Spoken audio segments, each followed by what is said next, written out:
Halo, Assalamualaikum. Swadihap. Saya Kare. Di video kali ini kita bakal belajar caranya bangkit dari kegagalan. Apalagi buat penulis kan pasti pernah gagal. Bener gak? Gagalnya tuh kayak gimana sih maksudnya? Nanti dulu. Sekarang tugas kamu adalah subscribe channel ini. Sekarang. Udah? Terima kasih. Untuk caranya, ayo kita mulai. Selamat datang di channel Dikare. Untuk kamu yang pertama kali nonton di channel ini tentang kepenulisan. Jadi kalau kamu subscribe channel ini nih, kita bakal belajar nulis. Iya, kita. Jadi bukan cuma kamu, saya juga. Di channel ini kita bakal belajar caranya nulis, bikin premis, bikin konflik, tips. Intinya tentang kepenulisan. Jadi kalau kamu follow atau intinya kalau kamu subscribe, pasti kita bakal belajar nulis bareng-bareng. Dan untuk kamu penonton lama, terima kasih, respect. Tadi di awal udah saya singgung ya sedikit, di video ini tuh kita bakal belajar caranya bangkit dari kegagalan. Kalau penulis berarti kegagalannya apa? Kalau nulis misalnya nih, kegagalannya itu misalnya yang baca sedikit misal, atau kegagalannya itu dapat head comment misalnya, atau kegagalannya itu bisa jadi dari diri sendiri sebenarnya kegagalan itu, karena atau nggak menang lomba juga bisa jadi kegagalan. Dan Kare punya tipsnya supaya kamu bisa bangkit dari kegagalan dan bisa nulis lagi. Jadi karena emang beberapa orang misalnya nih, duh, gue kemarin ikut lomba kalah, udah nggak mau ikutan lomba lagi. Misalnya kayak gitu.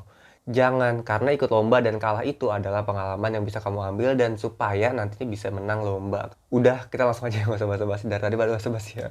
Yang pertama itu adalah ubah semuanya jadi positif. Misalnya tadi, gue kemarin kalah lomba, tapi nggak dikasih tahu nih kesalahannya di mana.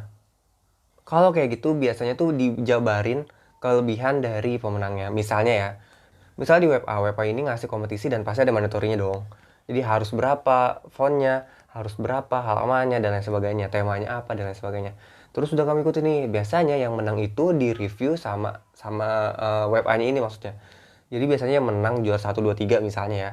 Biasanya itu di review sama si penyelenggara. Nah, kamu bisa lihat tuh reviewnya. Kamu bisa lihat. Jadi yang tadinya kamu udah ngedown, udah negatif, kamu ubah jadi positif. Kalau misalnya besok-besok ada lomba dengan tema yang sama, kamu udah tahu nih, oh kemarin tuh lombanya kayak gini tuh penilaiannya kayak gini. Gatal dulu. Penilaiannya kayak gini. Terus berarti kalau besok ada lomba dengan tema sejenis, kamu udah bisa nih, udah paham apa yang harus kamu lakukan supaya menang. Jadi ubah yang tadi negatif, ubah yang ngedown itu jadi positif. Itu yang pertama.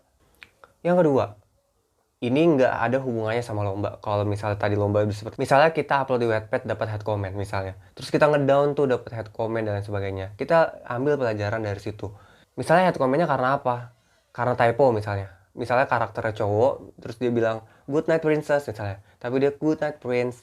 Berarti kan kayak kesannya kan kayak nyimpang gitu kan. Terus typo tuh, ya masa prince emangnya lu kaum ini, bla bla bla bla bla gitu misalnya. Dapat head comment. Nah, berarti kalau misalnya salahnya kayak gitu. Kamu udah tahu kan salahnya di mana? Berarti besok-besok tinggal kamu evaluasi aja, terus jangan sampai ada yang typo lagi. Seharusnya kamu bersyukur kalau misalnya dapat komen, karena kan itu jadi ngebangun kamu dong. Dan itu jadi bukti juga kalau dia itu baca sampai selesai dan tertarik sama cerita kamu. Dan peduli juga, jangan lupa. Kenapa bisa dibilang peduli? Karena dia udah ngasih tahu, ini ada typo nih, lu gimana sih nulisnya? Misalnya. Nggak mungkin sih kalau ada yang komentar kayak gitu, jahat banget kalau kayak gitu mah. Tapi itu bukti ya kalau misalnya karya kamu tuh dibaca. Ya tinggal kamunya aja balik lagi. Kalau cuma gara-gara typo kamu ngedon, kira-kira gimana karya kamu selanjutnya? Seharusnya tuh kamu balik lagi yang tadi, balikin lagi jadi positif. Gue typo, gue dapat head comment, dan gue harus evaluasi dan bisa lebih baik lagi ke depannya. Itu kalau yang kedua, tadi yang pertama kalah lomba, yang kedua gara-gara typo. Ini yang ketiga nih, misalnya kamu ini nulis udah karya ke-7 misalnya. Di karya pertama kamu naik, kamu view-nya banyak, di karya kedua biasa aja, karya ketiga turun. Nah, kita evaluasi. Misalnya karya pertama itu genrenya romance. Karya kedua genrenya romance, karya ketiga genrenya romance, karya keempat romance, kelima romance, dan turun, tapi turun terus nih. Berarti bisa jadi pembaca kamu tuh kayak bosen gitu loh sama tulisan yang kamu gambar. Apaan sih tulisan digambar? Berarti itu kayak indikator kalau pembaca kamu tuh mulai jenuh sama cerita kamu yang gitu-gitu aja. Karena biasanya kalau misalnya nih, kita tenar gara-gara satu cerita romance misalnya, pasti pengen bikin cerita romance lagi yang kedua, tapi polanya hampir mirip karena yang pertama disukain gitu kan. Nah biasanya yang kayak gitu-gitu tuh bikin bosen. Misalnya karakternya satu cewek satu cowok pacaran, nikah misalnya, itu yang pertama. Yang kedua, cewek cowok pacaran nikah. Yang ketiga ceritanya kayak gitu sampai yang ketujuh. Ya nggak ada bedanya lah. Buat apa bikin 7 karya tapi mirip-mirip semua. Kamu harus lihat juga karya-karya kamu yang lama itu kenapa banyak viewsnya, dan karya-karya yang terbaru itu kenapa dikit viewsnya. Berarti harusnya mikir dong, kesalahannya di mana? Jangan-jangan salahnya adalah membosankan karya kamu, bisa jadi. Tapi bisa juga kalau misalnya karya kamu tetap jelek misalnya. Misalnya karya pertama saya romance kak, karya kedua saya komedi, karya ketiga saya horor. Bisa juga kayak gitu. Jadi kamu testing pembaca kamu tuh sukanya mana. Kalau misalnya karya pertama tadi romance nggak bagus, karya kedua komedi nggak bagus, karya ketiga horornya baru bagus, bisa jadi karya pertama, kedua, atau yang sekarang ini nih, yang lagi ketiga ini, yang horor ini nggak bagus juga. Bisa jadi style kamu bukan ada di ketiga genre ini, bukan di romance, bukan di komedi, atau bukan di horor. Atau bisa juga kamunya kurang promosi misalnya. Romance-nya promosinya di grup horor misalnya, terus ada komedi promonya di grup romance misalnya. Ya kayak gitu-gitu ya nggak bakal banyak yang baca lah, karena kamu salah forum. Jadi jangan ngedown cuma gara-gara nggak banyak yang baca. Ini yang terakhir, yang keempat, dan ini jadi evaluasi bareng-bareng, ini jadi konklusi bareng-bareng kalau misalnya kamu mau bangkit dari kegagalan.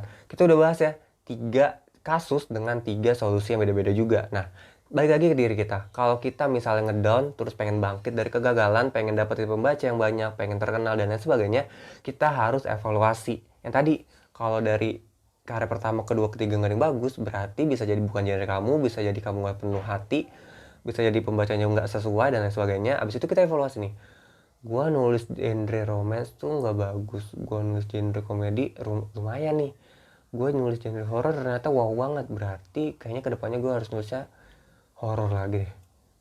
Misalnya kayak gitu ya. Atau misalnya kamu tuh genrenya emang romance, dari awal tuh emang romance, nggak mau nyoba-nyoba yang lain. Nah, romance-nya di otak-atik nih, romance-nya di otak-atik. Jadi udah dievaluasi semuanya, misalnya ada 5 karya, kamu evaluasi semuanya, habis itu baru dibikin karya yang baru misalnya. Di cerita pertama itu masih sekolah, di cerita kedua itu pengen nikah, di cerita ketiga itu keluarga, di cerita keempat itu yang lain-lain. Nah, kamu evaluasi nih, yang mana yang paling laris dari 5 cerita kamu yang udah dibikin tadi. Nah, kamu udah sadar kan, misalnya lebih bagusnya di remaja yang pengen nikah. Remaja pengen nikah, wow. Misalnya di remaja yang pengen nikah, ya udah, berarti bikin cerita sejenis yang kayak tadi. Lah, tadi gimana bilangnya tapi membosankan. Kalau misalnya karyanya sejenis. Berbanding terbalik ya, tadi saya bilang kalau 7 karya romance semua bakal ngebosenin, tapi barusan saya bilang evaluasi 5 romance semua. Nah, gini maksudnya, jangan disalahpahamin ya. Biasanya semua orang, semua penulis itu punya caranya masing-masing, punya stylenya masing-masing, dan setiap penulis itu punya karismanya masing-masing. Contoh, misalnya saya nulis genrenya romance, kamu juga romance. Genre romance versi saya dengan genre romance versi kamu beda. Ada suara dan sama barengan, keren. Kalau misalnya kamu baca punya saya, terus kamu baca punya yang lain, nah genre yang sama tapi style nulisnya beda, kamu sukanya sama punya saya misalnya, atau kamu sukanya punya dia, punya saya nggak suka, berarti kamu harus tahu juga yang pembaca mau itu kayak gimana. Balik lagi ke video sebelumnya sebenarnya, gimana caranya dapetin pembaca. Tonton ya, tonton habis itu balik lagi ke sini. Itu dia tadi caranya kalau kamu mau bangkit dari kegagalan, kalau kamu mau dapetin pembaca yang banyak, kalau kamu mau terkenal di kepenulisan dengan cara yang tadi itu. Jadi ubah jadi positif, ambil dari pelajaran, jangan ngedown. Yang gagal itu bukan cuma kamu loh. Emangnya Fresa Bersari nggak pernah gagal menurut kamu? Raditya Dika emangnya nggak pernah gagal? Pasti pernah. Jadi kalau kamu sekarang ada di fase itu, di fase kegagalan itu, pengen bangkit, sekarang waktunya. Jadi nulis lagi, pelan-pelan aja, nggak apa-apa. Kalau bisa butuh istirahat karena ngedown, ya udah nggak apa-apa, istirahat dulu tapi mulai lagi. Itu aja dari saya, semoga kamu bisa bangkit, nulis, dan bisa ngasilin karya yang lebih baik dari karya yang kurang baik tadi. Cukup sekian, terima kasih. Bagaimana?